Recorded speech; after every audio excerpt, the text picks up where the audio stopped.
¿Qué tal? ¿Cómo estás? En este segmento nos vamos a enfocar en la gestión de la crisis. Es decir, hoy estamos pasando un momento de crisis en el mercado. Es innegable que está habiendo mucho ruido. El año pasado tuvimos un año muy complicado en cuanto a que fue un mercado bajista que no había entrado en crisis, digamos, era un mercado bajista, claramente bajista, más allá de que había algunos analistas que, bueno, no decían que no veían dónde veíamos la parte bajista o que por qué estábamos bajistas, que había que estar alcistas. El diario del lunes podemos decir que nos dio la razón, pero ahora estamos en una situación diferente. ¿Qué está sucediendo? Vamos a hacer un breve repaso de la situación para este video que es el comienzo de este miniciclo que no sabemos cuánto va a durar. En principio veníamos con tasas bajas, dinero barato, los bancos venían de un proceso del COVID, en donde había diferentes riesgos. Entonces lo que estaban haciendo con las tasas bajas, los depósitos estaban, digamos, tenían depósitos con tasas bajas. ¿Qué hicieron? Se colocaron muchos en bonos del tesoro a largo plazo. Eso lo vimos también en los fondos de pensiones de Inglaterra, que fue el primer ruido que se escuchó hace un tiempo. Los que están en Trader Pro saben que venimos siguiendo el mercado de crédito. Siempre decimos que el mercado de crédito es el que va a dar generalmente las primeras señales. ¿Y eso qué generó? Estos bancos no es que se timbiaron el dinero como muchas veces se dice. Yo voy a decir la información que es pública hasta ahora, ¿no? Porque quizá siempre hay alguien que dice no, pero en realidad lo que hicieron fue, bueno, yo me baso en la información pública. Y en el sentido, en el que tenga coherencia la información que estamos viendo. Entonces, estos bancos se colocaron a largo plazo. Entonces, cuando un banco compra bonos a largo plazo, tiene un riesgo de tasa de interés, es decir, la duration del bono es esa palanca que va a ejercer en cada punto que suba o baje la TIR del bono, tiene un impacto en el precio. Cuanto más largo es el bono, mayor es ese impacto en el precio. Si vamos a un bono muy largo, cuando la tasa de interés sube 2 o 3%, ese precio en el día de hoy tiene que bajar un 20, un 30, un 40%. X, no importa, lo importante es el concepto. Si ese es un bono, por ejemplo, de los que son a 100 años, un Century, bueno, obviamente que esa palanca es mucho más larga, entonces un pequeño cambio acá impacta. Eso es lo que pasó con los bonos del Reino Unido, en los fondos de pensiones. Habiendo dicho eso, estos fondos, estos bancos que tienen en sus tenencias estos bonos, ¿qué sucedió? Subió la tasa, o sea, la tasa de interés empezó a subir, por ende baja el precio de estos bonos. Lo que estos bancos empezaron a tener son unas pérdidas en su balance y decidieron, como estaban teniendo retiros de sus depositantes, estos depositantes justamente eran empresas que básicamente generalmente no estaban generando capital, sino que habían hecho rondas de inversiones, muchas enfocadas en lo que tiene que ver con criptos, tenían sus inversiones, las tenían depositadas en el banco y de ahí iban consumiendo. Como se acabaron las rondas de inversiones nuevas o disminuyeron mucho, digamos, la verdad es que el mercado se paró con toda la crisis de las criptos del año pasado y la suba de las tasas, empezaron a consumir sus depósitos y a retirarlos. Eso le generó al banco un problema de liquidez, porque obviamente el banco tiene depósitos y tiene esos depósitos colocados. ¿Qué tuvo que hacer? Salir a vender para poder devolver la plata de los depósitos. Entonces tiene que salir a vender activos. En esa situación, ¿qué dice el banco? Voy a emitir una nueva ronda de acciones para capitalizar nuevamente al banco. Estamos hablando de el Silicon Valley Bank. En esta ronda de inversores explican la situación y eso genera miedo en el mercado.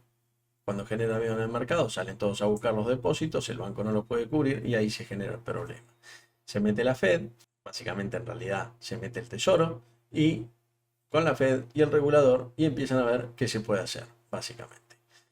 ¿Qué sucede? El banco no es que se timbió la guita o desapareció, hasta donde se sabe, ¿no? Sino que lo que se entiende es que compraron bonos de largo plazo y que en todo caso lo que van a tener son bonos de largo plazo que valen menos, eso es innegable, valen menos en el mercado. Pero bueno, este fondo se constituye un fondo para cubrir los depósitos de los depositantes y de esa forma controlar el riesgo sistémico. Es decir, mira, acá no hay un problema de riesgo sistémico, sino que lo que está pasando es que fue una inversión en donde compraron bonos del tesoro, subimos la tasa, la suba más alta o más rápida de la historia en la tasa de la Fed, y eso generó este problema. Cubrimos a los depositantes, nos quedamos a cambio con los bonos, no cubrimos al banco en sí, pero sí a los depósitos, y de esa forma generamos que el mercado se tranquilice. Eso, ¿qué genera a la vez? Eso generó que durante esta semana, lo que vimos los primeros días de esta semana, fue que la tasa del tesoro a 2 años, por ejemplo, bajó 10% en un día. Ese 10% es la baja más alta que tuvo la tasa del tesoro, al menos yo les diría de la crisis del 2001 y 2008, las dos, en ninguna hubo esas bajas. Fue una baja impresionante. Por otro lado, ¿qué sucede? El mercado entiende que la Fed no va a seguir subiendo las tasas, o al menos no tan agresivamente, y que en cualquier momento las empieza a bajar, que estamos cerca de este pivot point del que se habla. Este pivot point no es ni más ni menos que dejar de subir las tasas para empezar a bajarlas y reactivar la economía, que se entiende que la recesión va a pegar fuerte. ¿Por qué el mercado cree esto? Y el mercado cree esto porque obviamente con este susto y con esta quiebra de dos bancos, dice, bueno, la Fed no va a seguir subiendo tasas porque va a haber un montón de quiebras. Esto lo dice el mercado. Obviamente la Fed puede decir, mira, está bien, va a haber un montón de quiebras, pero la realidad es que los depositantes están asegurados con este fondo que creamos, que lo creamos para eso, y la verdad es que la inflación sigue alta, y si yo hoy bajo las tasas, muy posiblemente me vaya al escenario que tanto miedo tenemos, que es el de los 70, en donde por miedo a que haya una crisis, yo bajo otra vez las tasas, entonces la inflación mete un nuevo pico, se va a un nuevo piso, y entro en ese ciclo, o en esa comportamiento cíclico en donde cada vez que bajo las tasas la inflación llega un pico más arriba, un piso más arriba, un escalón más arriba, y cada vez que la subo por miedo a que haya crisis tengo que dar vuelta y volver a bajarlas. Y eso es lo que quería evitar Powell, o por lo menos lo que quiere evitar hasta lo último que hemos escuchado, que lo dijo hasta diciembre, fue muy claro en ese sentido. Entonces, ¿cuál fue la reacción del mercado? Como dijimos, baja de tasas. ¿Qué pasó con la baja de tasas? Bueno, la baja de tasas, recuerden qué impacto tiene. Entre otras cosas, tiene un impacto en los metales preciosos, en el oro específicamente. Siempre decimos lo mismo, cuando el oro no es, no tiene nada que ver ni las elecciones ni nada de eso. Acá es un tema de tasas. ¿Qué sucedió? Cuando el mercado percibe que las tasas reales son positivas, nadie quiere tener un metal bobo, un metal que no genera nada. Entonces el mercado va a ir a buscar bonos. Cuando la tasa de los bonos baja, pero la inflación se mantiene alta, las tasas se tornan negativas. Si las tasas se tornan negativas, ahora tener oro es más beneficioso que tener otro activo, porque es de protección y porque estamos básicamente respondiendo a ese juego de tasas. Y acá entran las criptos. ¿Qué juego tienen las criptos? La verdad es que es algo nuevo en la economía relativamente. Entonces estamos viéndolo. En algún punto, lo que sucede con las criptos, y que ya lo vimos durante los otros años, es que cuando hay laxitud monetaria, el dinero es barato, es decir, las tasas son bajas, las criptos tienen una suba impresionante. Con la suba de las criptos, el correlato, o el correlato de la suba del oro, es la suba de las criptos. Yo no lo interpretaría como que el mercado confía más en las criptos que en el dólar. No, me parece que eso es una aseveración un poco audaz. Yo sí lo que les diría es, lo que pasó es lo mismo que pasó antes. Digamos, antes con tasas bajas las criptos se fueron a 60, Bitcoin se fue a 69.000. Bueno, hoy lo que está pasando es que el mercado, si entiende que las tasas van a ser bajas de nuevo, va a volver a las criptos y va a volver al Bitcoin. Ese es el resumen y eso es lo que vimos en el mercado. Por otro lado, tenemos los bancos regionales, representados en los ETF, KRE, KBE, B larga, y tenemos XLF como sector financiero, los sectores que más fueron agredidos en este sentido, los regionales más que XLF. En esta línea, lo que tenemos y para lo que estamos en este microciclo, digamos, es entender cómo podemos operar en la crisis. Entonces, ¿qué es operar en la crisis? Acá tenemos diferentes personas que miran estos videos. Que tenemos? Por un lado tenemos inversores que lo que quieren es estar a mediano o largo plazo y lo que están viendo dicen, mira, yo no quiero que me emboquen básicamente, o sea, no quiero sobresaltos. Bueno, vamos a ver algunas estrategias para evitar esos sobresaltos. Algunas les recomiendo que las miren porque ya las subí en Twitter, esas son aplicables hoy en día, las subí con un buen timing porque la verdad es que no le creía mucho a la suba y de hecho en el diario Perfil hicimos una nota al respecto también, explicando un poco cómo cubrirse ante bajas de mercado. Entonces, ahí tenemos estrategias para inversores. Después vamos a ver estrategias para especuladores. ¿Qué vamos a ver? Básicamente, todo este movimiento en el mercado genera volatilidad. El trader es un buscador de volatilidad, porque si no hay volatilidad en el mercado, el trader no gana. Se necesita volatilidad. Volatilidad es movimiento del precio. Si el precio no se mueve, no hay forma de ganar. Entonces, vamos a buscar los activos que son volátiles y vamos a encontrar diferentes tipos de operaciones. Ayer ya empezamos haciendo algunas, que son estrategias específicas para tiempos de crisis, que son esos calendars que hicimos. Hicimos uno en Citi, uno en FRC, agarramos un activo calentito, eso para gente que tiene, que le gusta el riesgo, digamos, y agarramos el SPI. Son tres activos, tres estrategias que hoy funcionaron bien, que las vamos a mantener, pero que están funcionando bien. Esos son solamente tres ejemplos, vamos a ver más y vamos a hacer algunos análisis, nos vamos a meter un poco más adentro del flow de las opciones. Si ustedes no están muy, digamos, teóricamente muy sólidos en el tema de las opciones, no se asusten porque lo que buscamos es simplificar lo máximo posible este tipo de cosas. Me parece que yo no he visto contenido así para los inversores y para los traders, así que me parece que lo vamos a compartir. Es lo que se hace a nivel institucional generalmente. Así que la idea es que ustedes tengan acceso un poco a entender qué es lo que se analiza. Y después, bueno, hay cosas que son más o menos, no importantes, pero sí utilizables para cada uno.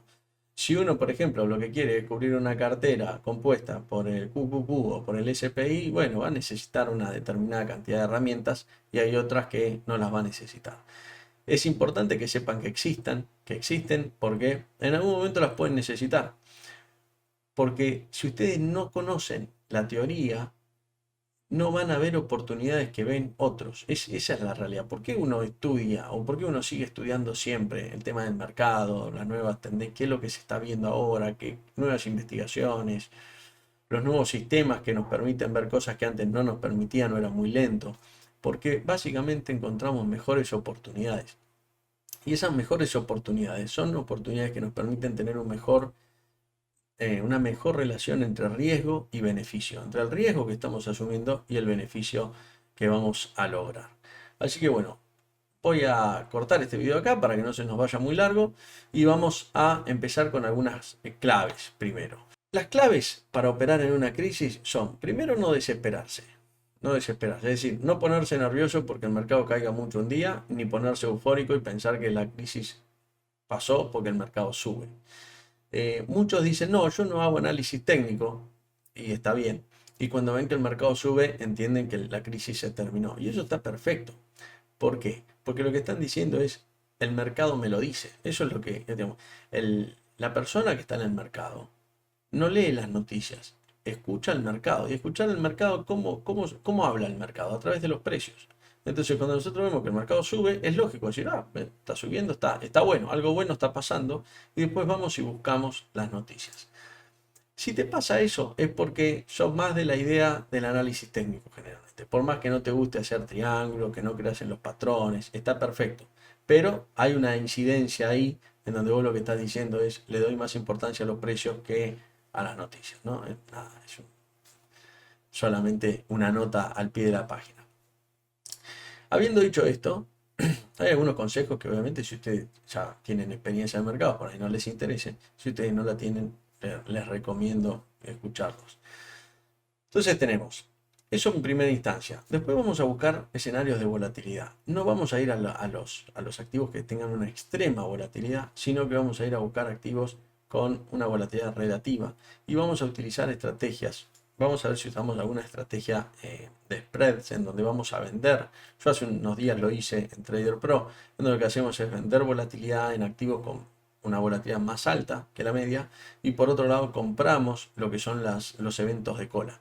Los eventos de cola son justamente esas operaciones que yo generalmente no hago en épocas normales, pero que en escenarios de crisis sí. Y son básicamente comprar puts, por ejemplo, una desviación o dos desviaciones estándar por fuera del dinero. Caso, por ejemplo, de FRC, uno ayer podía estar comprando una desviación o dos por fuera del dinero y hoy teníamos una baja de 17%, 18% y esos puts se valorizaban un montón. Lo mismo sucedió con KRE, etcétera, con varios activos. En estos días lo vamos a ver y es muy posible que si nosotros creemos que el problema bancario se va a mantener en el tiempo o no está solucionado, que tenga sentido hacer ese tipo de operaciones. Pero si no, podemos ser más conservadores y aprovechar la alta volatilidad para vender primas, para armar algunos Iron Condor, como armamos ayer en TLT, que es un ETF sobre bonos, pero que con una buena volatilidad nos da un buen margen, o sea, un buen margen entre riesgo y beneficio de 1 a 3 y una buena amplitud del movimiento. Y vamos a ver un montón de operaciones que la verdad se venía viendo bastante tranquilo el mercado en estos días porque tenía baja volatilidad. Así que espero que este video les haya servido. Si les interesa, suscríbanse a este canal, que vamos a estar haciendo un seguimiento diario de esta crisis bancaria que estamos entendiendo, que yo creo que no está del todo solucionada, sino que hay una buena iniciativa que es diferente a la del 2008. También la situación es diferente porque hay una situación central. En el 2008 los activos que había eran tóxicos y no eran bonos del tesoro. Bueno, la explicación ya la dimos. Así que les mando un saludo y nos vemos en el próximo video.